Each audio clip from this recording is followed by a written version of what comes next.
कोलकाता की कुख्यात अलीपुर जेल को अब एक संग्रहालय में बदल दिया गया है। वास्तविक सुधार गृह को कोलकाता के पास बारुईपुर स्थानांतरित कर दिया गया है।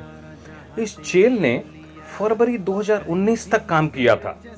आज मैंने इस म्यूजियम का दौरा किया, जिसे सभी के लिए 21 सितंबर 2022 को खोला गया। करीब 116 साल पुराना, ब्रिटिश शासन के दौरान 1906 में निर्मित हुआ था यह जेल। कई स्वतंत्रता सेनानी यहाँ कैद रखे गए थे। नेहरू जी, नेताजी सुभाष चंद्र बोस, डॉक्टर बिधान चंद्र राय, देशबंधु चित्तरंजन दास, दिनेश गुप्ता, ऋषि अरविंद के साथ साथ और भी कई गुमनाम क्रांतिकारी। मम्मा तुझे सलाम, मम्मा तुझे सलाम, वंदे मातरम। जैसे ही मैंने म्यूजियम में प्रवेश किया, टिकट रूम, जो पहले कैदियों का एडमिशन रूम था, और एक सोविनियर कक्ष भी मैंने देखा। पूरे म्यूजियम में देशभक्ति के गीत बज रहे थे। मातरम, वंदे मातरम, वंदे मातरम। आप यहाँ देख पाएंगे फांसी मंच, जेल अस्पताल, वॉच टावर, विशेष सेल, सामान्य सेल, पुस्तकालय, एक seminar hall, light and sound show और एग्जीबिशंस। एक तो सेल नंबर 5 में और दूसरी जेल अस्पताल भवन में। आप देख सकते हैं Netaji special cell, Nehru cell के साथ साथ और भी विशेष जेल कोठरियाँ, coffee house, food kiosk, coin exhibition और भी बहुत कुछ, जिससे आप अपनी जिज्ञासा को कुछ तो शांत कर पाएंगे।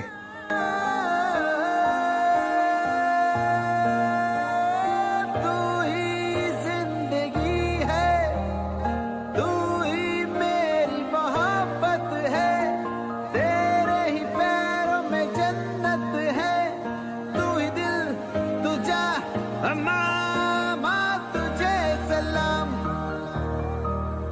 मम्मा तुझे सलाम,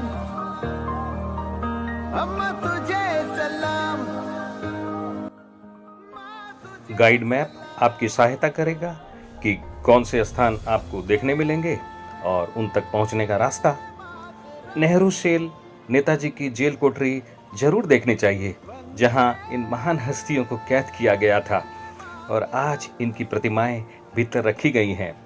इसके अलावा फांसी मंच भी देखें, जो आपकी रीढ़ की हड्डी में कंपन पैदा कर देगा। वंदे मातरम, वंदे मातरम, वंदे मातरम। ये नेहरू जी की सेल है। एक अलग चार दीवारी, ताजा रंग की गई लाल दीवारों और मैनिक्योर्ड गार्डन के बीच बनी है सेल, यानी कि जेल कोठरी, जिसके बाहर लिखा है कि पंडित जवाहरलाल नेहरू को यहाँ 12 फरवरी 1934 से 7 मई 1934 तक, यानी 85 डेज रखा गया था। आंगन में युवा इंदिरा गांधी की मूर्ति है। यह वही जगह है जहां वह अक्सर अपने पिता से मिलती थी और मुलाकात का समय सिर्फ 20 मिनट होता था। नेहरू जी अपने जीवन में 20 बार अलग अलग जेलों में रहे, जिसे जोड़े तो कुल अवधि 9.5 साल के बराबर होगी।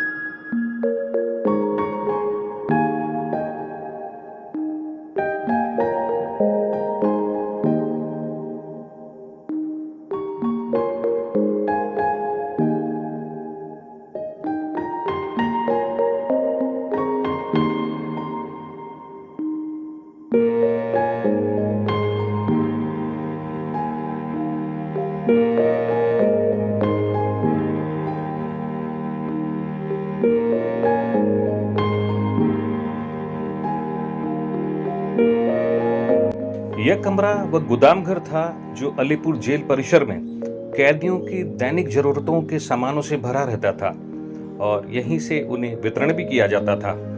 आज यह एक विश्राम गृह यानी रेस्ट रूम में बदल गया है। कुछ पुरानी तस्वीर और किताबें भी रखी थी।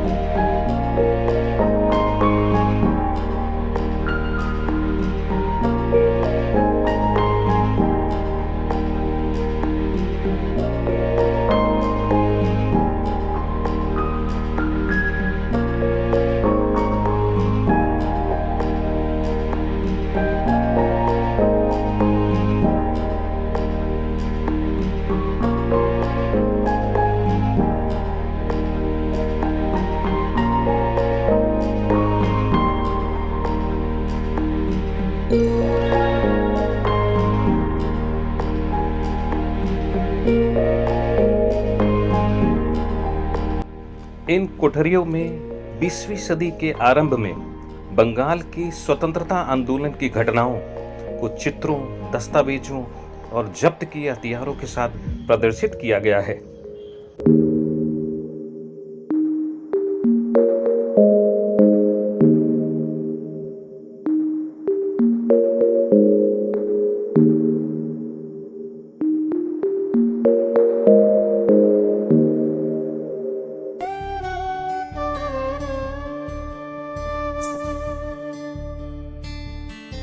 इन लाल ईंटों की दीवारों ने सैकड़ों स्वतंत्रता के नायकों को करीब से देखा है जो यहाँ कैद थे। स्वतंत्रता संग्राम की अज्ञात कहानियां यहाँ मिलेगी जो शायद किताबों में पढ़ने को ना मिले। ये वे जेल कोठरियां हैं जहाँ भारत के संघर्ष की कहानी छिपी है। सेनानियों के दर्द की गूंज, उनकी अनसुई रातें यहाँ बीती है। मुझे गर्व और कृतज्ञता का अपार एहसास हुआ। यह उनके निस्वार्थ बलिदान के कारण ही संभव हुआ कि मैं जेल के अंदर एक पर्यटक के रूप में और उससे भी ऊपर एक गौरवान्वित स्वतंत्र नागरिक के रूप में आ सका। कम से कम उन जांबाजों को याद तो कर सका जो इतिहास के पन्नों में खोकर रह गए हैं।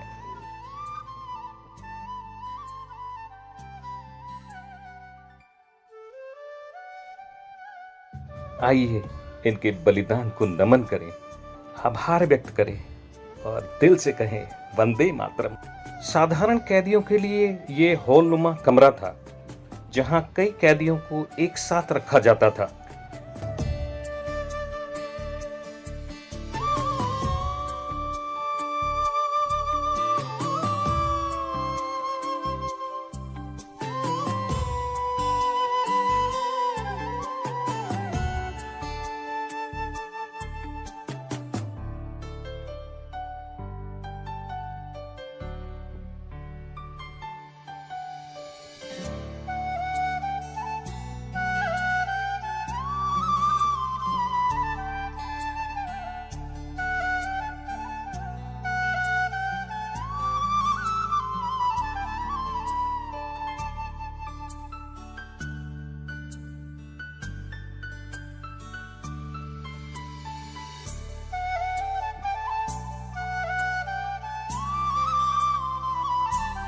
यह अंग्रेजों के जमाने का वॉच टावर है। यहीं से पूरे जेल परिसर पर नजर रखी जाती थी। अब यह एक एयर कंडीशन एग्जीबिशन हॉल भी है।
यह जेल हॉस्पिटल है।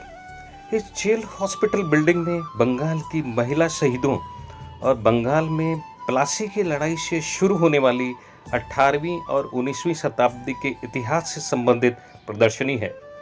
यानी 1757 से लेके सन 1947 के स्वतंत्रता आंदोलन के बीच का इतिहास।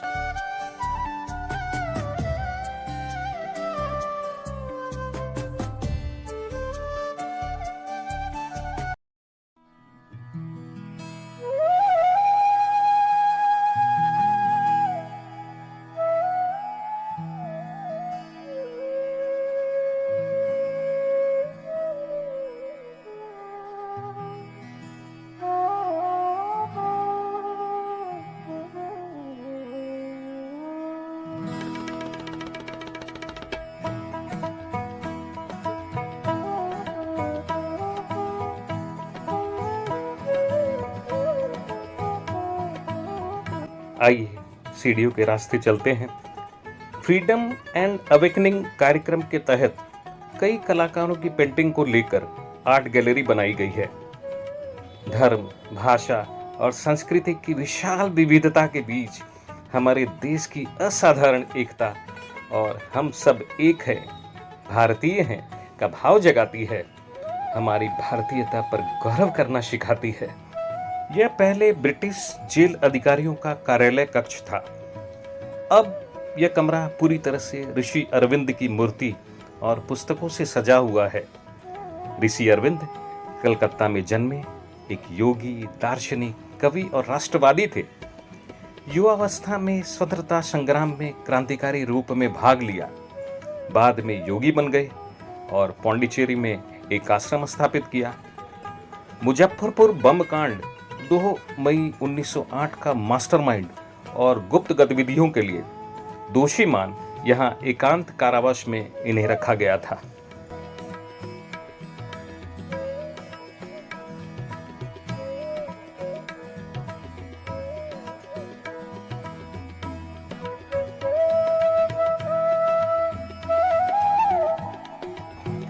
सेनानियों से जब्त की गई पेंटिंग, तस्वीरें, भारत के नक्शे, ऐतिहासिक दस्तावेज, मूर्तियां और हथियार यहाँ प्रदर्शित किए गए हैं।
यह क्षेत्र जेल अस्पताल ही था, जहां बहुत ही सुंदर भारतीय मुद्रा के प्राचीन सिक्कों के प्रतिरूप की प्रदर्शनी लगाई गई है, जो देखने लायक है।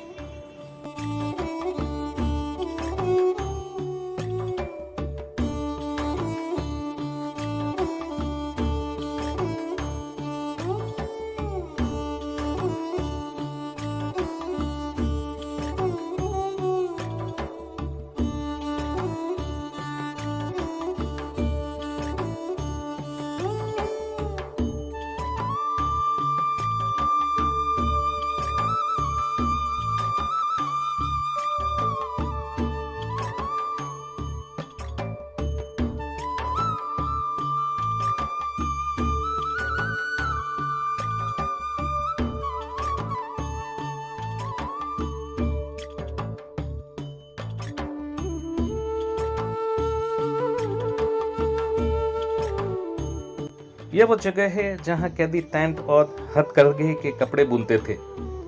मूर्तियों के माध्यम से उस समय की उनकी स्थिति को दर्शाया गया है।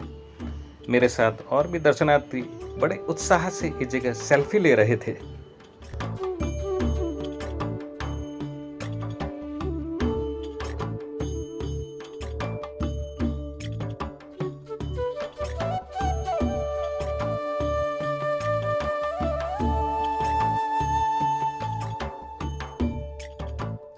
इस चार दीवारी में नेताजी की सेल है, देशबंधु चित्तरंजन दास, जतींद्र मोहन सेनगुप्ता, डॉक्टर विधान चंद्र राय की जेल कोठरियां भी है।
जतींद्र मोहन सेनगुप्ता, गांधी नेहरू की तुलना में इन्हें कम ही लोग जानते हैं।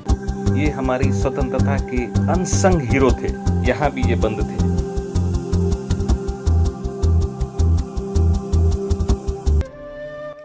देशबंधु चित्तरंजन दास वकील, कवि, पत्रकार और भारतीय स्वतंत्रता आंदोलन के प्रमुख नेता थे।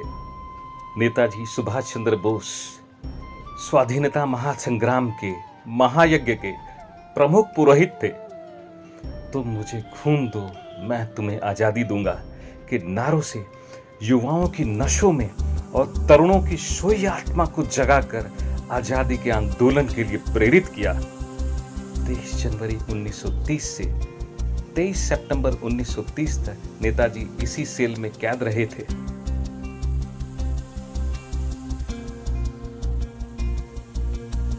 कंडेमनेशन रूम, इन कोठरियों को मौत की सजा पाने वाले अभियुक्तों के लिए डिटेंशन कैंप के रूप में इस्तेमाल किया जाता था।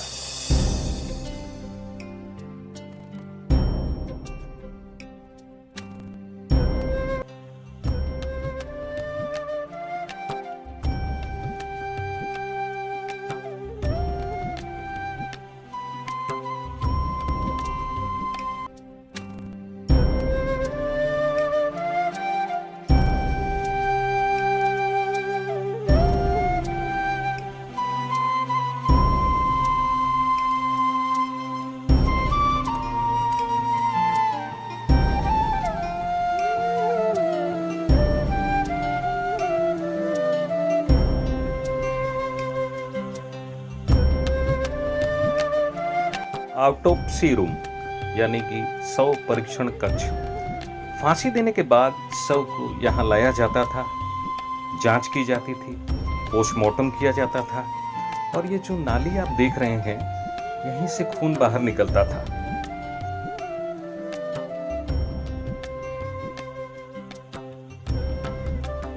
फांसी शब्द सुनकर ही मन में सिहरन पैदा हो जाती है। यह उन्हीं अपराधी को दी जाती है जिनके क्रूरतम अपराध रेयर ऑफ द रेयरेस्ट की श्रेणी में आते हैं। कैदी के हाथ पीछे बांध दिए जाते हैं, पैरों को भी बांधा जाता है और मुख पर काला कपड़ा। चारों तरफ खामोशी, सिर्फ इशारों में काम होता है। एक एडीएम, जेल सुपरिटेंडेंट, 10-12 पुलिस वाले, एक डॉक्टर और जल्लाद, बस।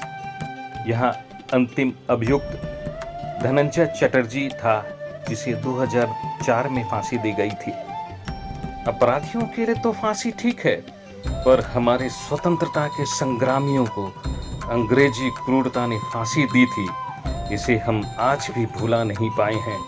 उनकी स्मृतियों को वक्त की परतें न धुंधला कर पाई है और न ही मिटा पाई है। इतिहास के पन्नों में ये हमेशा मिलेंगे, साथ ही हमारे दिलों में, हमारे दिमाग में सुरक्षित रहेंगे। उनका क्या दोष था? वो तो सिर्फ स्वराज चाहते थे। मैं वहां शूट कर रहा था, पर मेरे पूरे शरीर और हाथों में कंपन था।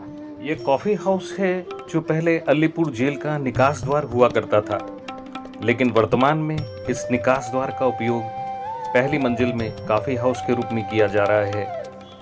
कभी ये हाई सिक्योरिटी सेंट्रल जेल हुआ करती थी। आश्चर्य किंतु सच, क्या किसी ने कभी सोचा होगा कि यहाँ कॉफी भी पी पाएंगे? भले ही दीवारों और जेल कोठरियों को ताजा लाल पेंट और दूसरे रंगों से लेपित कर दिया गया है, भले ही वार्डों और कमरों को एग्जीबिशन और रेस्ट रूम या कैफे के लिए तैयार कर दिया गया है, भले ही साथ साथ चलने वाली दीवारों पर भारत के संघर्ष की कहानियों को लेखित कर दिया गया है, भले ही light and sound show Bharat की आज़ादी की कथा फिर से बता रहा है, पर हाँ, पर ये दीवारें, खिड़कियां, रोशनदान, लोहे के दरवाजे, उन पर लगे ताले, जेल की सुनसान कोठरियां, यहाँ के परिसर के पेड़ पौधे, पत्तियों में दर्द की गूंज आज भी सुनी जा सकती है। कभी तो ये रोई भी होंगी। आजादी के परवानों का दीवानापन और वंदे मातरम के जय घोष को आज भी ये महसूस कर रहे होंगे। इन्हें आज भी याद होगा और इन्हें आज भी याद है। दिल से निकलेगी न मरकर भी वतन की उल्फत, मेरी माटी में भी खुशबुए वफा आएगी।